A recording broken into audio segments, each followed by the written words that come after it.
C'est un lieu tenu secret de ceux qu'ils ne dévoileront jamais à personne. Martine Donnette et son mari Claude y ont caché leur trésor, le plus précieux. Le fruit d'un combat auquel ils ont consacré leur vie.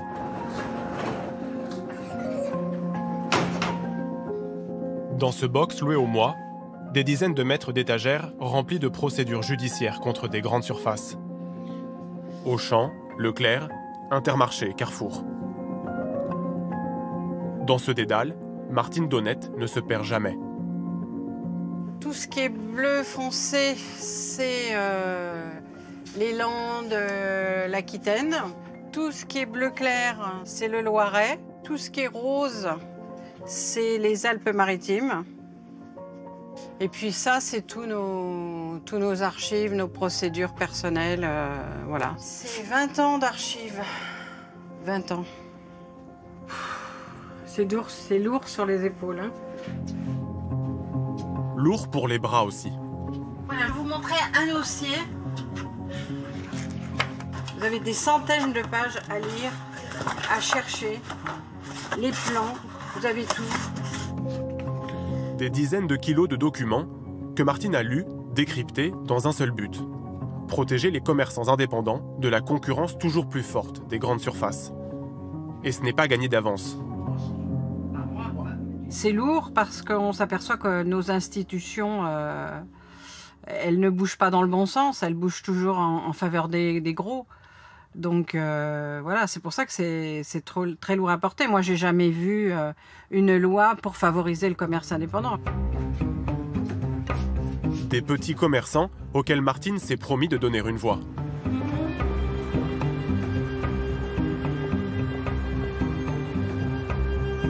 Martine Donnette, c'est le chat noir des hyper. 69 ans, 25 à faire trembler les centres commerciaux. Un combat inspiré de son histoire personnelle. Au début des années 90, elle se retrouve ruinée, écrasée par le monde de la grande distribution. Depuis, avec Claude, son mari, elle fouille dans les permis de construire, traque les mètres carrés illicites et traîne les enseignes devant les tribunaux.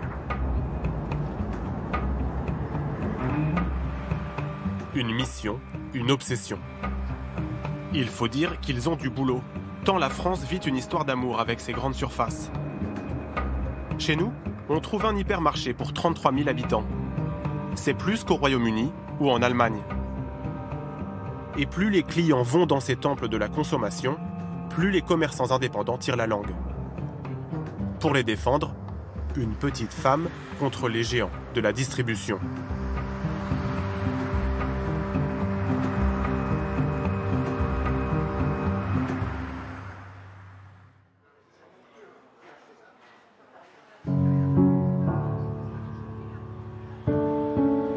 Montélimar, 37 000 habitants. Une ville paisible aux portes de la Drôme. Un peu trop paisible pour certains. Ici, les commerçants sont très préoccupés. Dans ces rues pavées, un magasin sur 5 a baissé le rideau définitivement.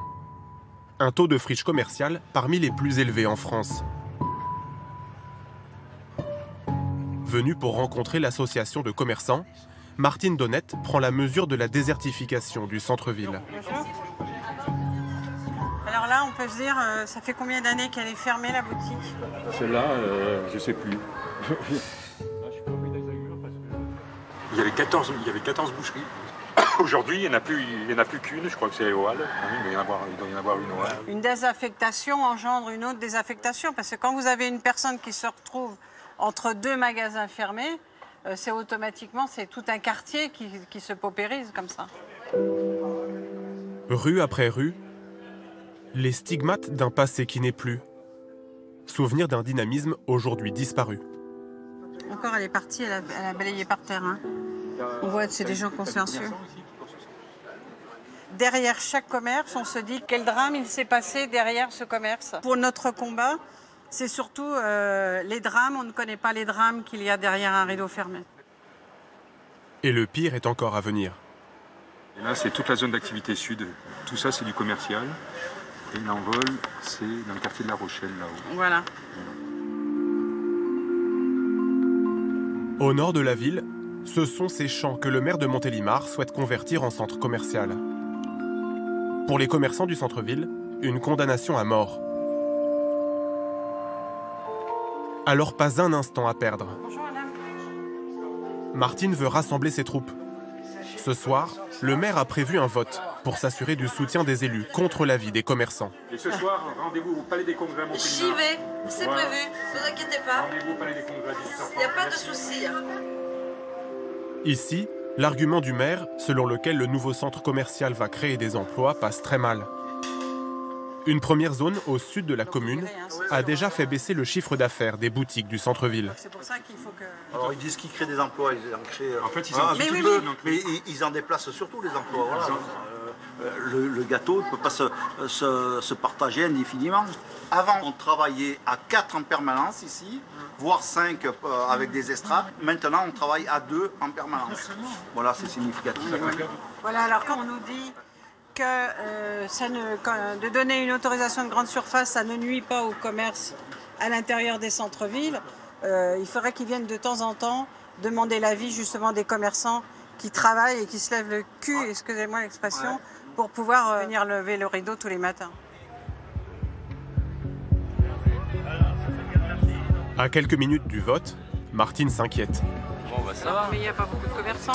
Si, ils arrivent. 6h30, nous, on a dit. Le cri de ralliement a finalement été entendu. Le maire fend la foule, un sourire forcé accroché au visage. Face aux élus, une centaine de commerçants. Au milieu, Martine, concentrée, note scrupuleusement les arguments du maire. Un membre de l'opposition propose de reporter la délibération du projet. Vous êtes quelque part dans le déni d'une certaine réalité et le refus de voir une mobilisation croissante chez nos concitoyens contre ce projet de l'envol. Je vous demande de bien vouloir retirer cette délibération aujourd'hui. Obstiné, le maire procède quand même au vote. Donc, y a-t-il des contre?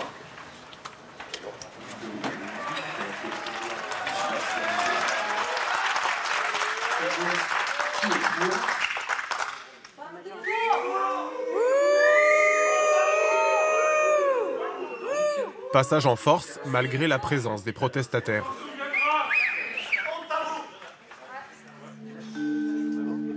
Martine et les commerçants de Montélimar ont perdu la première manche.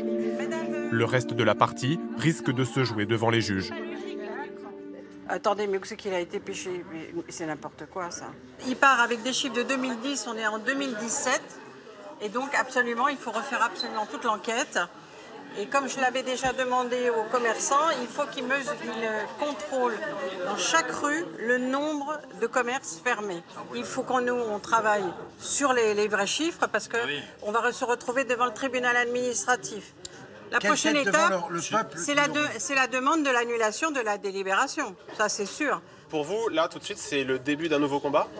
Ah ben oui, de toute manière, ils ne connaissent que la justice. Hein. Si on ne va pas devant la justice, ils vont continuer leurs mensonges. Avec Claude, son mari qui la suit comme son ombre, Martine va devoir relever ce nouveau défi aux côtés des habitants de Montélimar. Une mission qu'elle mènera comme elle a mené sa vie, sans concession.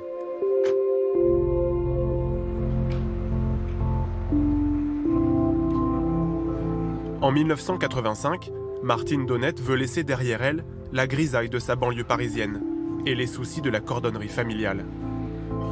Elle vient s'installer dans le sud de la France. Oui. T'en bouge pas.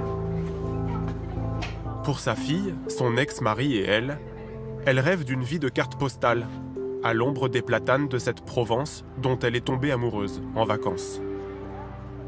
Je suis descendue dans le sud pour acheter un magasin et y faire ma vie, voilà, professionnelle.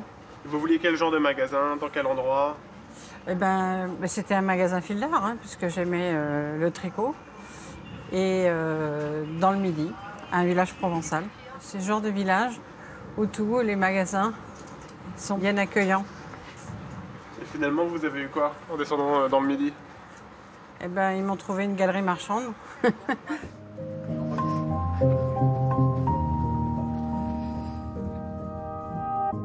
Une galerie marchande du magasin Carrefour, à Vitrolles. C'est ici que Martine installe sa boutique de laine et démarre sa nouvelle vie. À l'ouverture, en 1985, les clients affluent et les pelotes de laine filent. Confiante, la commerçante pense son succès assuré. Mais elle découvre que Carrefour a d'autres plans pour elle. L'enseigne souhaite agrandir la galerie commerciale. À cause des travaux, Martine doit déménager son magasin. Elle pense que Fildar, dont elle dépend, négocie au mieux le loyer du nouvel emplacement avec Carrefour. Une fois que j'ai signé le bail, que j'ai acheté le magasin, c'est 6 mois après que j'apprends que mon magasin va être démoli. Tous les commerçants qui ont été comme moi déplacés à cause des travaux de mise aux normes de sécurité ont tous gardé leur ancien loyer. Donc ils n'ont pas eu d'augmentation de loyer et ils ont été indemnisés de la reprise des magasins. Seulement moi, ils m'ont doublé mon loyer et j'ai eu la charge de refaire tout un magasin. Et l'investissement pour le nouveau local, il s'est élevé à combien à l'époque ? Ben, ça a doublé le prix d'achat de mon magasin, plus de 300 000 francs. Alors 300 000 francs de charge du nouveau magasin, le doublement des loyers. En 2 ans, j'ai été complètement mis en liquidation judiciaire. J'ai pas pu tenir. Martine perd tout. Son magasin fait faillite. Son mariage aussi. Elle se sépare de son mari et prend seule un appartement. Pour s'en sortir, elle doit vendre à tout prix. Mais Martine affirme que Carrefour en a décidé autrement. Et là, quand j'ai commencé à vouloir vendre le magasin, mais je payais toujours mon loyer pendant ce temps-là. C'est-à-dire que je payais 7 000 francs par mois pour ne pas avoir d'activité à l'intérieur. Donc, vous ne tenez pas 20 ans comme ça. Et Carrefour, là, a refusé toutes les demandes de déspécialisation. J'ai voulu vendre à une pizzeria, j'ai voulu vendre à une horlogerie, un bijoutier. À chaque fois, Carrefour a dit non, nous ne voulons pas déspécialiser le bail. Vous n'avez qu'à vendre de la laine. Et Carrefour a refusé de me vendre jusqu'au jour où je n'ai plus pu payer mon bail, mon loyer. Et à ce moment-là, ils m'ont expulsé, ils m'ont foutu dehors. Pour la commerçante, c'est son obstination qui est mal passée. Et pourquoi vous pensez qu'ils voulaient à tout prix vous faire partir ? Ils ne me voulaient plus dans la galerie marchande. À partir de toute pour eux, dès qu'on a un procès avec eux, qu'on leur tient tête, il faut nous dégager. En 1991, Martine est expulsée. Mais elle doit toujours payer ses dettes. Le début d'une descente aux enfers qui la marquera à vie. Financièrement à bout, elle doit quitter son appartement.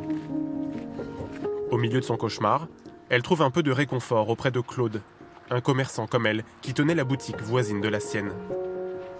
Un répit de courte durée, Claude doit lui aussi mettre la clé sous la porte. Sans magasin ni maison, le couple trouve refuge dans cette caravane. Une solution provisoire, pense-t-il, de quoi se remettre sur pied. Voilà. Voilà, 14 ans. 14 ans dans cette petite maison. Voilà. Bon. Elle s'appelait Coquette et le nom est parti. 14 ans. On y était, on avait prévu de rester 6 mois. C'était pour 6 mois. 14 ans de vie qui tiennent dans 8 mètres carrés. C'est là qu'on mettait nos affaires. C'est un coffre, On mettait nos chaussures. Voilà. Et voilà. Ça, c'était notre lit. C'était notre lit, vous voyez. Quand vous avez un lit d'1,20 m, vous êtes l'un à côté de l'autre. C'est petit pour coucher. Quand on a récupéré un lit où j'ai tourné autour du lit, j'ai dit c'est pas vrai, ça existe ça. C'est autre chose quand même. Les hivers rigoureux, où la température empêche le sommeil de venir, les pluies diluviennes qui les recouvrent de boue, des aléas climatiques dont Martine s'accommode. Le choc psychologique est plus violent. Elle a perdu tous ses recours devant les tribunaux. La justice ne l'a pas entendue. Elle est criblée de dettes. Ce qui va vous pousser à bout, c'est que vous avez tourné le problème tellement dans tous les sens que vous ne voyez pas d'issue. Donc l'issue, c'est de se foutre en l'air, voilà.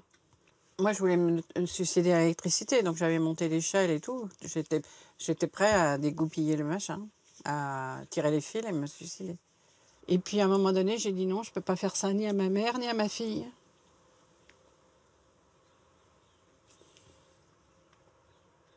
Heureusement que j'ai pensé à ma mère et à ma fille.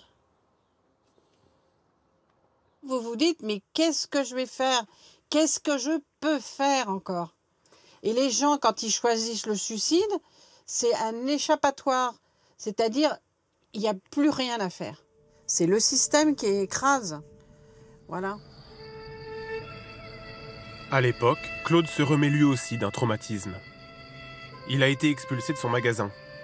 Alors le jour où l'huissier sonne à sa porte pour saisir ses meubles, Claude n'a plus rien à perdre.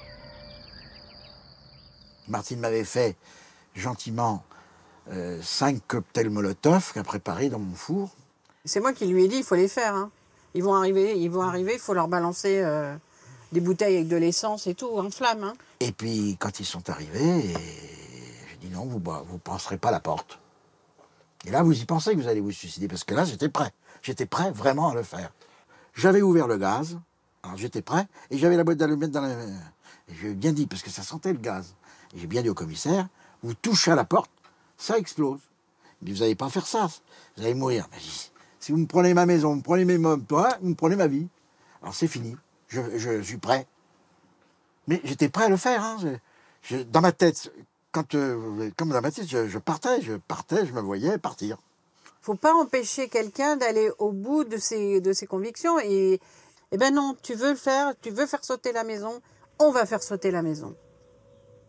Voilà. Prête à risquer sa vie pour aider son compagnon à mettre fin à la sienne. Le plan de Martine sauve finalement Claude de la saisie. L'huissier fait demi-tour. Entre coups de sang et coups de blouse, Martine serre les dents. Alors si vous avez besoin d'une musique de fond, il y a la chanson de Cabrel sur les gens dans la misère, dans les caravanes. Madame X et ses enfants, tout l'hiver sans chauffage, caravane pour des gens, même pas du voyage. Et pourtant, comme elle dit, c'est pas elle la plus mal lotie. Elle en connaît qui restent accrochés. Qui s'accrochent au grillage pour se suicider dans un virage. En espérant qu'un camion manque le virage.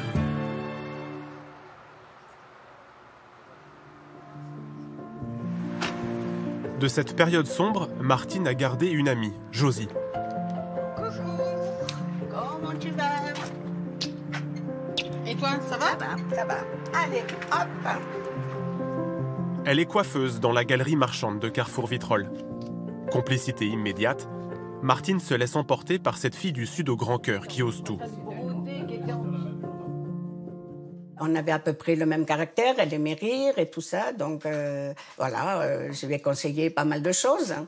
Et je l'ai un petit peu aussi changée, transformée, parce qu'elle ne me plaisait pas comme elle était. Alors j'ai dit, allez, je te fais blonde. Et voilà. Et puis maintenant, elle est blonde, et elle est blonde, et puis elle ne changerait pas pour tout l'or du monde. Hein. Ah ben non, maintenant, ça y est, c'est adopté. Voilà. Nouvelle coupe pour une nouvelle vie. Sous les ciseaux de Josie, Martine rebondit. En 1992, poussée par son amie, elle essaie de comprendre ses échecs devant les tribunaux. Elle a appris déjà les lois par cœur. Elle achetait tous les livres qui sortaient de loi et elle avait tout le temps en train de lire, c'était son lit de chevet.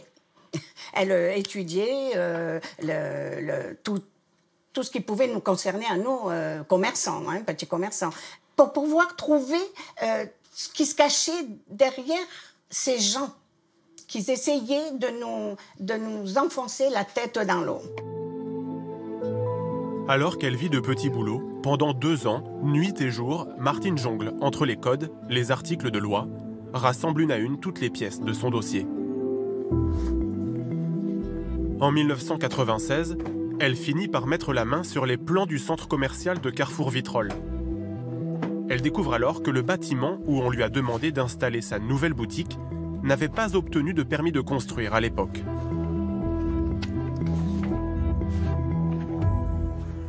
refus de permis de construire de l'extension des 10 263 mètres carrés. Seule l'extension mesurée est autorisée et non la construction d'un bâtiment, alors que le permis de construire déposé correspond en réalité à la construction d'un nouveau bâtiment. Le 12 août 1988 est signé Jean-Jacques Anglade, le maire de Vitrolles. Elle considère que Carrefour a joué avec les textes. Mais il est trop tard, son affaire est prescrite. Dans sa bataille personnelle contre Carrefour, elle a perdu. Carrefour n'a jamais été condamné, une décision qu'elle considère comme une injustice. Martine comprend qu'avec ses nouvelles connaissances en droit, elle peut venir en aide à des milliers de commerçants. Elle monte une association en toute franchise. Et lorsqu'elle emménage dans cette petite maison de Marignane, après 14 ans de vie en caravane, elle transforme le garage en bureau. Sans demi-mesure, Martine dédie sa vie à ce combat. C'est ici que chaque jour, elle poursuit la mission qu'elle s'est donnée. C'est pas une maison, c'est un bureau. C'est plutôt un bureau adapté en maison. Les dossiers nouveaux, là, c'est des dossiers d'hier et d'avant-hier. De jour en jour, je fais la démonstration que c'est toujours pareil. Ce que la grande distribution a menti depuis 44 ans, continue à le faire aujourd'hui. C'est absolument pas de l'histoire ancienne. C'est une histoire ancienne qui perdure. Voilà, c'est comme ça qu'on va le dire. Je vous appelais là parce que vous aviez suivi l'affaire de Grance. C'était l'histoire de Carrefour qui voulait se mettre sur la zone inondable et tout. Dans son bureau sans fenêtre, Martine oublie parfois le temps qui passe. Trop occupée à répondre à un commerçant inquiet ou à éplucher les dossiers à la recherche de failles dans les procédures. À bientôt. Elle vit pour sa cause et d'une maigre retraite, moins de 500 € par mois. Nous, on travaille bénévolement, on fait ça bénévolement. Nous, on veut que la vérité sorte.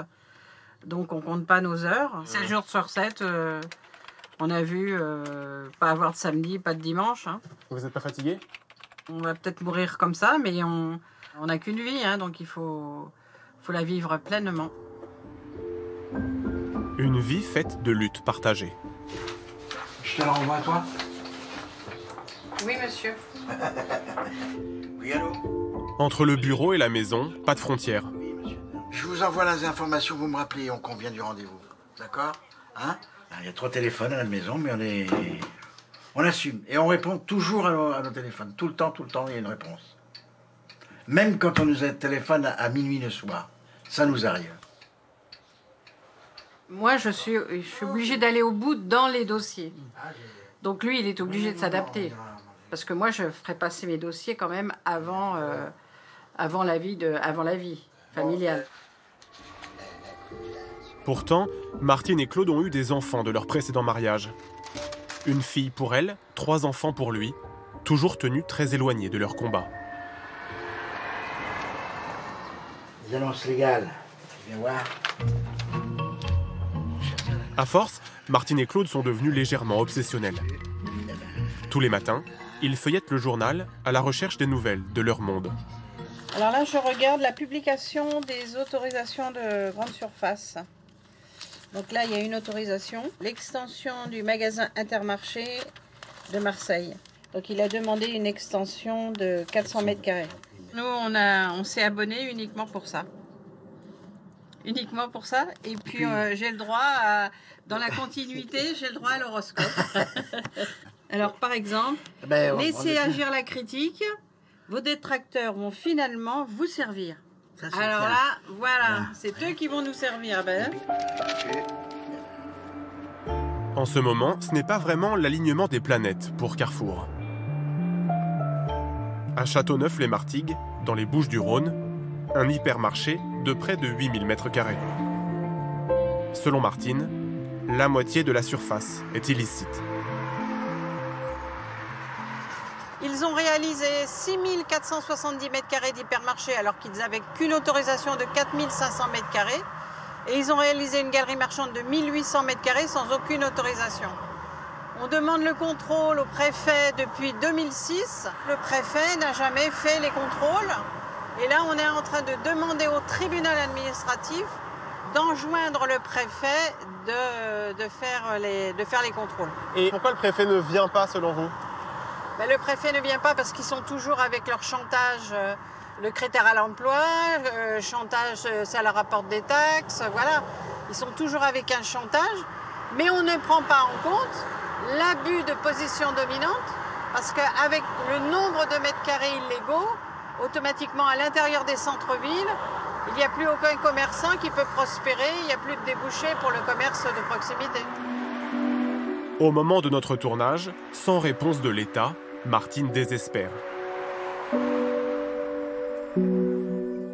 Depuis plus de 10 ans, Martine et Claude tiennent un registre des surfaces qui, d'après eux, ont été construites illégalement. Des années de recherche dans les archives municipales et de mesures qu'ils ont prises avec des huissiers. Un travail compilé dans ce dossier qu'ils ont envoyé à tous les candidats à l'élection présidentielle. Ce dossier, ça représente les infractions que nous avons constatées, nous, en tant qu'association, sur les surfaces qui ont été ouvertes sans aucune autorisation.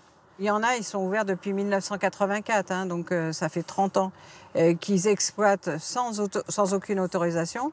Et comme ce sont des infractions continues, c'est-à-dire chaque jour ouvert est une infraction. Donc on a calculé depuis qu'ils sont ouverts combien ils devraient payer d'amende si le préfet allait faire les contrôles de ces surfaces illicites. Vous êtes arrivé à un chiffre de combien? Alors nous, on est arrivé à 418 milliards d'euros d'infractions non perçues par l'État, c'est que la région PACA.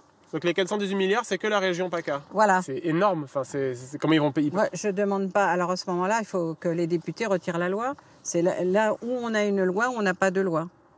Nous, quand on roule en voiture, le radar, il ne vous dit pas, vous ne payez pas votre amende. Un montant difficile à vérifier. Mais de Leroy Merlin, Carrefour, à Leclerc, en passant par Intermarché, toutes les enseignes seraient concernées. Pour Martine, le vrai coupable, c'est l'État qui ne fait pas appliquer les lois. C'est ce que nous, on fait avec nos petits moyens. Mais l'État a largement les moyens de faire tous les contrôles. De ce dossier, ils ont fait une pétition en espérant que cela force enfin le gouvernement à réagir. De temps en temps, Martine et Claude gagnent un combat. À peu près 1 sur 4 depuis la création de l'association. C'est le cas à Salon de Provence. Claude Chalmin est le président des commerçants de la ville. Avec des membres de l'association, il se retrouve aujourd'hui pour discuter de l'animation du centre. Bonjour tout le monde. Salut Claude. Salut.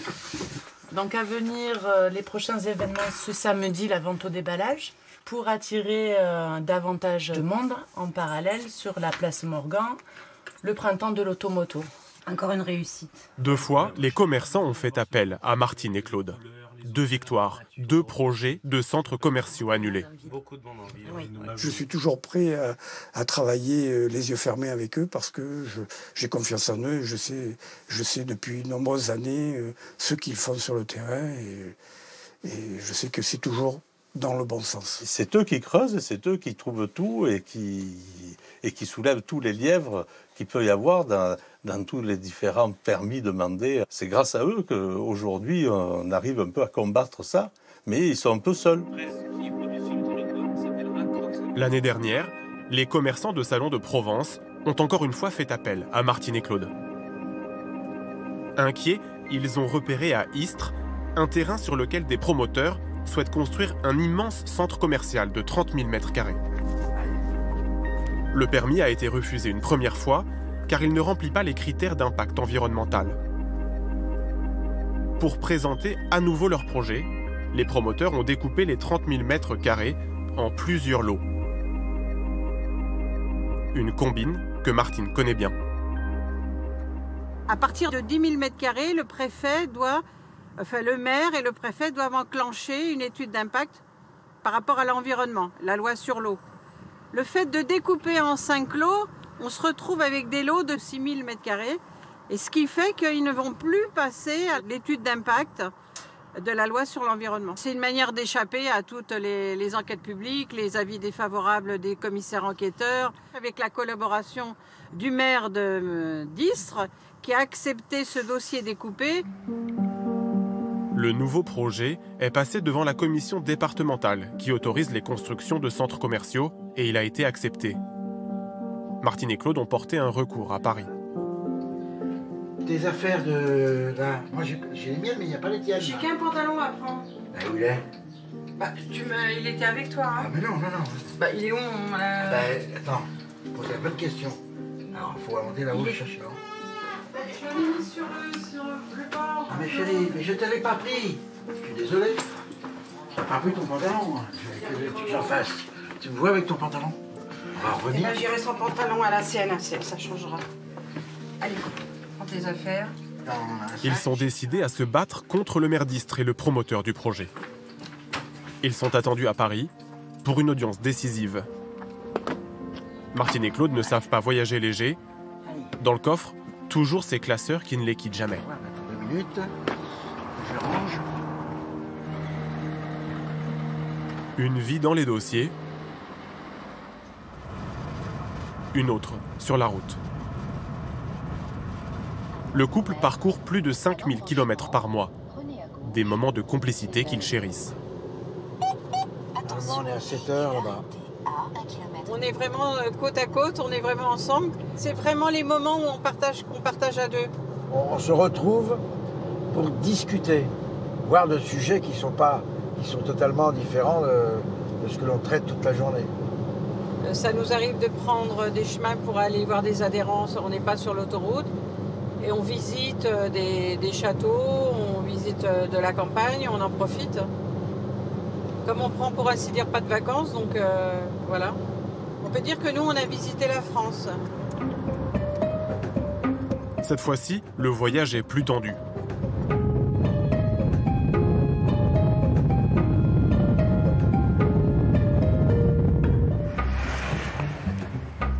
À Paris, Martine et Claude retrouvent leur avocat. Bonjour maître. Ça va? Dans quelques minutes, ils seront auditionnés par la Commission nationale d'aménagement commercial. C'est cette instance du ministère de l'économie qui se prononce sur la faisabilité des projets de grande surface, en dernier recours, avant d'aller en justice. Ces experts jugeront de la conformité du centre commercial d'Istres et décideront éventuellement l'arrêt du projet. Aujourd'hui, c'est comme si Martine jouait encore un peu sa vie. Alors tous les soutiens sont bons à prendre. Elle est venue accompagnée de militants d'associations environnementales. Vous avez du scotch? Eux aussi s'opposent à la construction de grandes surfaces en périphérie des villes. Pas pour les mêmes raisons, mais c'est le même combat. Il nous inspire parce que nous sommes des associations environnementales, c'est-à-dire au départ, nous, c'est surtout la défense de l'environnement. Mais ça rejoint le combat de Martine, qui au départ était surtout un combat de défense du petit commerce, parce que tous ces centres commerciaux à la périphérie des villes détruisent des espaces naturels, détruisent des espaces agricoles, mais détruisent aussi le petit commerce en centre-ville. Elle s'est battue toute seule pendant tellement d'années avec une telle énergie, mais je pense qu'elle est contente aussi là, qu'il y ait des luttes qui se rejoignent, qu'il y a des confluences de luttes avec des gens très différents et on se retrouve. La mini-manif tourne court. Je vous la déchire pas, mais vous l'enlevez. Ah bah, s'il vous plaît. Ici. Voilà. Vous la déchirez pas, et ça vous c'est êtes sur un bâtiment administratif. La voie publique, elle est là-bas. Oui, ben, il faudrait que les élus respectent les citoyens Madame, aussi. Voilà, faut respecter. Voilà, respecter les Allez-y. citoyens. Pour Martine, un petit coup d'adrénaline avant d'entrer dans l'arène. Là, ils vont vous allez me pousser. Oui, Ah, vous vous me remercie poussez. quand même. On vous remercie. hein. D'être présent. Allez, on y va. On y va. Merci.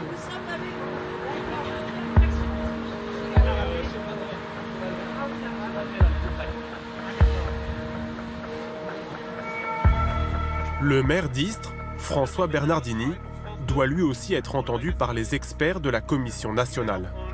Il arrive avec son avocat et les représentants du promoteur. Et on voulait savoir si on peut poser une question Avant ou après la... Ça ne dépend pas. Après la commission? Il y a un avocat là. Comment? Un avocat là. Et vous voulez pas du tout nous parler? Pas du tout. Mais pourquoi? Parce que je n'avais pas d'intention.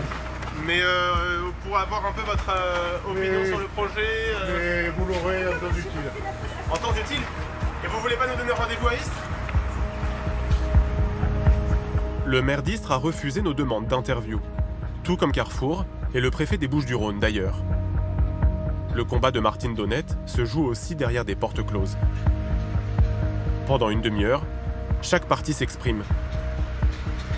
Comme à leur habitude, Martine et Claude ont parlé avec les tripes. On a piqué notre colère. C'est un scandale.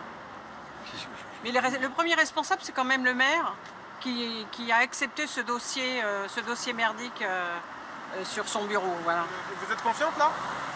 Ah mais pas du tout, parce qu'on est en période électorale, la pression là, ça marche à 200%. Hein. Voilà, donc nous on est confiants de ce que l'on fait, on est sûr de ce que l'on fait, mais maintenant le résultat, j'ai pas du tout confiance. Tant que j'ai pas la réponse demain matin, je peux pas sortir confiante. On le saura demain. On le saura demain, voilà.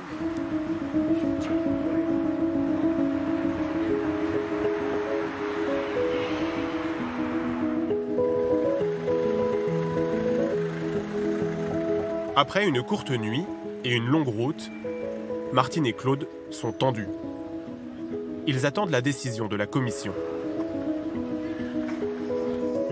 Oui, maître, c'est Mme Donnette. Alors? Non, j'ai pas lu. Avis défavorable, c'est-à-dire? Ça a été...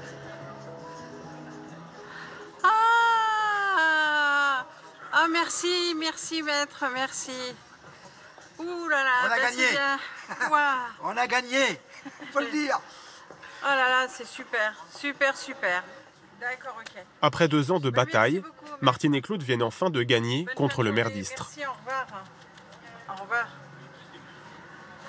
J'y croyais pas. Hein. Non plus. Alors, Martine pas, ça fait la 3e fois qu'on l'a fait annuler, cette autorisation de 30 000 m². 3 fois. Vous êtes ému là, non?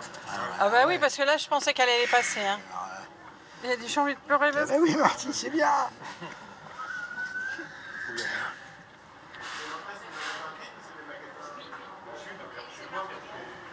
C'est dommage que les commerçants ne peuvent pas le partager. Parce que c'est pour les commerçants qu'on le fait, pas pour nous. L'émotion à la hauteur de cette victoire inédite. Dans sa décision, la Commission nationale reconnaît pour la première fois les conséquences négatives qu'une zone commerciale peut avoir sur les magasins de centre-ville. Et la bonne nouvelle n'est pas arrivée seule. C'est aussi l'épilogue de leur lutte à Châteauneuf-les-Martigues, où ils demandent au préfet de contrôler les mètres carrés construits illégalement selon eux. Après 10 ans de bataille juridique, ils ont enfin reçu une lettre du tribunal administratif. Si elle leur donne raison, la réponse du tribunal peut non seulement les faire gagner contre Carrefour, mais aussi leur donner de nouvelles armes pour protéger les petits commerces. Il est enjoint au préfet de faire dresser le procès-verbal de constat d'infraction dans le délai de 1 mois à compter de la notification du présent jugement. La présente décision sera notifiée à l'association en toute franchise et au préfet des Bouches-du-Rhône. Voilà. Vous avez gagné alors? On a gagné. Voilà. Enfin, il a l'ordre d'aller contrôler les surfaces à Carrefour Châteauneuf-les-Martigues. C'est une jurisprudence parce que c'est la première fois qu'on obtient la décision d'obliger le préfet à appliquer la loi parce que nous, on demande pas quelque chose d'extraordinaire. Ça montre aux commerçants qu'il faut absolument se battre et qu'on doit pouvoir réussir à se faire respecter aujourd'hui. C'est une nouvelle victoire pour Martine, Claude et les commerçants qu'ils défendent. Mais devant eux, d'autres luttent, toujours à 2. Martine, révoltée, prête à tout pour son combat. Et Claude, dévoué, prêt à tout pour la suivre jusqu'au bout.